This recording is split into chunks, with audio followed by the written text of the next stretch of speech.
नमस्कार मित्रांनो, क्रिश अपडेट या यूट्यूब चॅनलवर तुमचं स्वागत. तर मित्रांनो, माधुरी हत्तीनीच्या परतीचा प्रवासाचा अनोखा उल्लेख आपण या व्हिडिओमध्ये पाहणार आहोत. तर मित्रांनो, आपण पाहू शकतो की जे कोल्हापूरमध्ये जे माधुरी हत्तीन होती ती वंतारामध्ये गुजरातच्या वंतारामध्ये द्यायचा निर्णय कोर्टाने दिला होता. परंतु आताची सध्याची बातमी आहे की माधुरी हत्तीने आता ती परतीचा प्रवास चालू झालेला आहे आणि अनेक आंदोलने आणि कोर्ट कचेरी झाल्यानंतर वंतारामधून माधुरी हत्तीन आता पुन्हा घरी परतत आहे आणि तिच्या स्वागताची जोरदार तयारी सुरू आहे.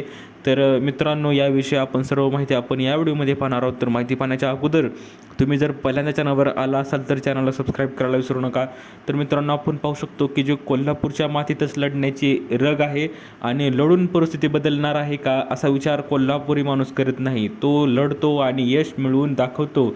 नांदणी तालुका शिरोळ येथील परमपूज्य स्वस्तिजींचे भट्टारक पट्टाचार्य संस्थान मठातील जय महादेवी उर्फ माधुरी हत्तीनीला वंतारामधून परत आणण्याच्या लढ्याबाबत तेच घडले. सध्या आपण पाहू शकतो की महाराष्ट्र आणि कर्नाटक सीमा भागातील दिगंबर जैन समाजाचे एक अत्यंत प्राचीन आणि सर्वोच्च धार्मिक आद्यपीठ आहे आणि या मठाला जवळजवळ 1300 वर्षापेक्षा जास्त जुना ऐतिहासिक आध्यात्मिक वारसा आहे आणि त्यामुळे 740पेक्षा अधिक गावांचा आणि मंदिरांचा कार्यभार या मठाच्या मार्गदर्शनाखाली चालतो आणि तिथेच माधुरी हत्तीन 6 वर्षाची असताना या मठात आणण्यात आली होती आणि त्याच आता तीच माधुरी आता गुजरातमधील वंतारा प्रकल्पाला हत्तीची गरज भासू लागल्यावर माधुरी हत्तीचा वाद साधारणतः 2016मध्ये सुरू झाला आणि सर्वधर्मीच्या सण उत्सवामध्ये ती सहभागी होत असे. हैदराबादमध्ये एका मिरवणुकीत सहभागी झाल्यावर तिचे हाल झाल्याचे व्हिडिओ सोशल मीडियावर व्हायरल झाले होते आणि त्यातून तिला वंतारामध्ये नेण्याच्या प्रक्रियेने जोर धरला. त्याविरोधात गतवर्षी जूनमध्ये कोल्हापूर जिल्ह्यात हत्तीनेला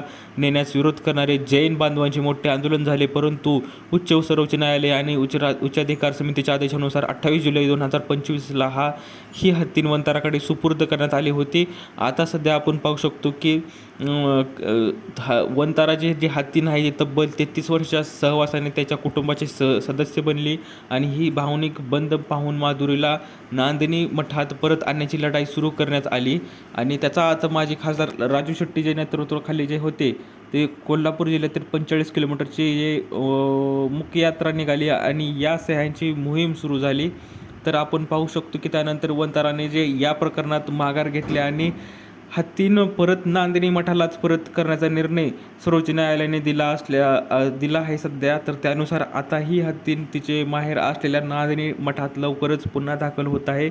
तर माधुरीच्या स्वागतासाठी मठाच्या 6 एकर जागेत माधुरी वाडा बांधण्याचे काम सुरू झाले आहे आणि वंतारानेच त्यासाठी 14 कोटी रुपये उपलब्ध करून दिले आहेत. तर या हत्तीचे वय 38 वर्ष आहे आणि तिच्या सहजीवनासाठी आणखी 2 हत्ती तिथे आणण्यात येणार आहेत. तर त्याच्या आरोग्यासाठी प्रगत तंत्रज्ञान वापरण्यात येणार आहे. हायड्रोथेरपी, मसाज सेंटर, फिरण्यासाठी बाळूचा ट्रॅक आणि शॉवर कूलरची व्यवस्था करण्यात येत आहे. दोन्ही बाजूंनी संरक्षक जाळी बांधण्यात येत आहे. माधुरी वाडा हा कोल्हापूर जिल्ह्यातील पर्यटनामध्ये आता नवी भर टाकू शकेल. तर मित्रांनो, अशी ही अपडेट आहे की खूप लढ्यानंतर आता जे हत्तीन आहे, माधुरी हत्तीन तिचं नाव आहे, माधुरी हत्तीन कोल्हापूरच्या मठातली, तर ते आता वंतारामधून परतीचा प्रवास चालू आहे. तर ते अशी ही अपडेट आहे मित्रांनो. दिलेली माहिती समजली व्हिडिओला लाईक करा, जास्तीत जास्त शेअर करा, चॅनलला सबस्क्राईब करायला विसरू नका. तर भेटूया पुढच्या व्हिडिओमध्ये अशीच एक अपडेट घेऊन. तोपर्यंत धन्यवाद.